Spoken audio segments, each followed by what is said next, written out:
saw this tweet today by a journalism professor, so you can imagine what he's like. His name is Sean Derns, and he says, anti-2SLGBTQ plus hate on display in Canada's capital today, along with substantial community pushback. As usual, Ottawa police stand idly by and watch while alt-right and religious extremists break the law.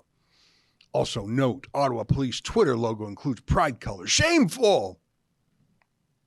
Now, Professor Derns is pretty easily excitable, so it's not the first time he's said things like this. Here is a tweet from about a year ago. He said the trucker protest is based on lies, hate speech, and white supremacy. Even the Canadian and Ontario Truckers Association want nothing to do with them. 90% of Canada's truckers are vaxxed. The other 10% can get vaxxed or get another job. Yeah, now, those facts aren't true, but you can see the good journalism professor calls anyone he doesn't like white supremacists. In fact, as you know, many truckers are of Indo-Canadian descent or they're indigenous. It was quite a diverse group at the trucker convoy, and no, they weren't 90% vaxxed. That's propaganda, which is not surprising from a journalism professor.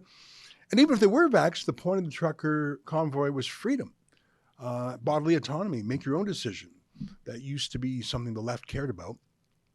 In another tweet, the same professor calls truckers domestic terrorists, so he is a bit excitable. But let's compare the professor's tweet.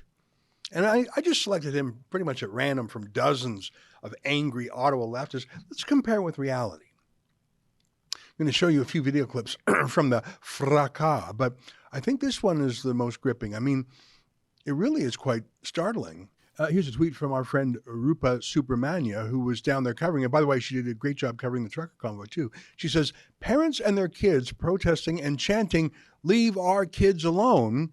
They are amused at the white supremacist far-right label.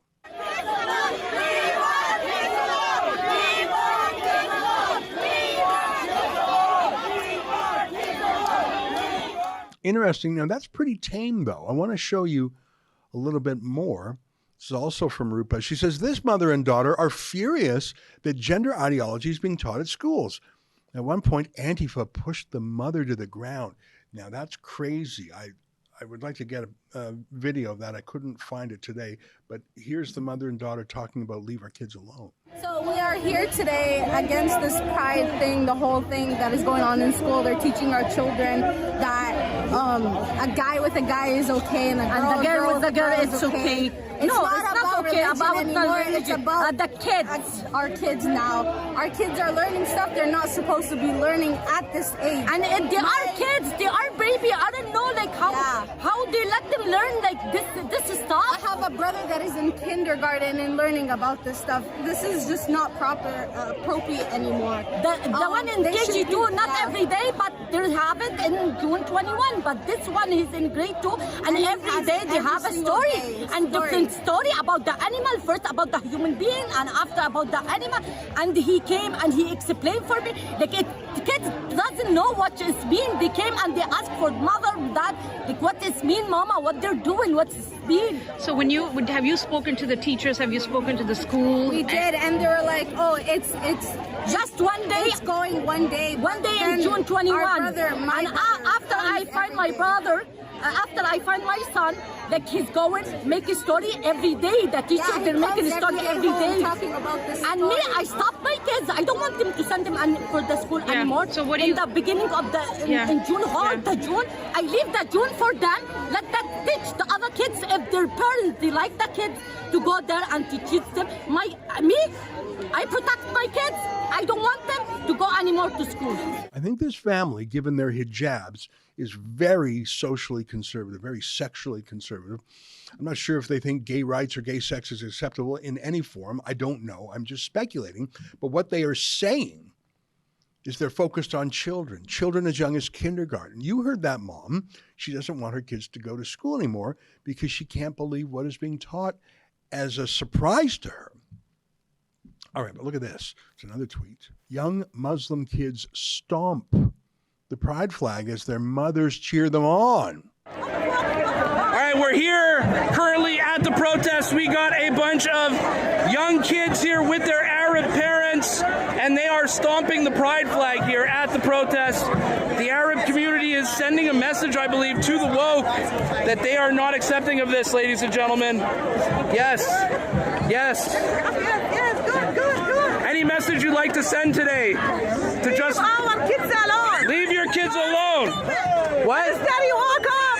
Yes. Leave the kids alone, she says, ladies and gentlemen. Leave the kids alone. Leave the kids alone, she says. And that one lad had a poster saying male, female, and homeschool. I'm not sure exactly what that poster means, but I think it's safe to say if those kids aren't being homeschooled now, they will be, or maybe they'll go to a Muslim school, of which there are many in Ottawa.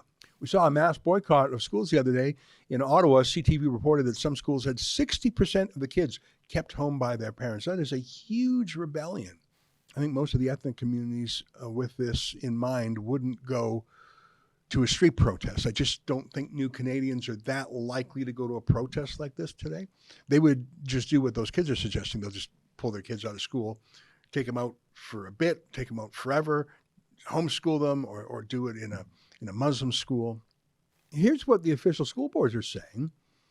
And this is a letter from Stephen Leckie, Ontario's Minister of Education, who says he's a conservative. I'll quote just a bit from it. He says, "It is incumbent on all school boards to ensure all students, most especially 2S LGBTQ plus students, feel supported, reflected in their schools, and welcome within our communities. That includes celebrating pride in a constructive, positive, and meaningful way to affirm that 2S LGBTQ plus students know that their educators and staff, school board administrators, and government stand with them. We firmly believe that all publicly funded schools must be safe spaces for all children, regardless of race, heritage, faith, sexuality, and gender." Well, that's the trick, isn't it? That last part there. A safe space for gender activism and for Islam. Can you do both those same things? Those mums don't think so. Here's the BC Minister of Education, who's even tougher. She uses the language of prosecutions. Let me read. In 2016, the BC Human Rights Code was amended to ensure that gender identity and expression are protected under the code. All schools must comply with the Human Rights Code and demonstrate they are creating safe, welcoming, and inclusive environments for our students and staff.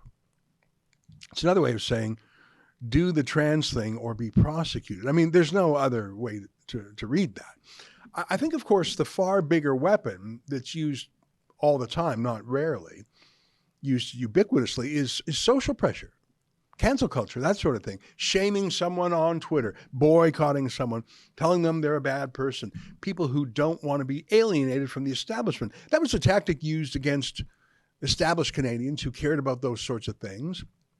It was used to shame them into getting back. It's used now. But what if you're not part of the establishment at all? What if you're not on Twitter? What if you don't care about peer pressure? What if you're not at a job from which you can get fired? What if you're a Muslim mom who is fairly new to Canada and you're adjusting to this country still? And there's a lot of great things about Canada, a lot of things that are stretching you beyond your safe place, your norm, especially compared to your home country. But this is just a bridge too far. If you're one of those Muslim moms, do you really give a care what Stephen Leckie says or what Twitter says about you? You're just not in that social circle. They can't ban you. You don't work outside the home anyway, so they can't fire you. You are resistant to the woke mob. You don't even know about them. They wouldn't even know how to get to you in your language, let alone. You don't even care about them. You don't even know that they're being mean to you because you don't follow them on social media. You're just in a different circuit.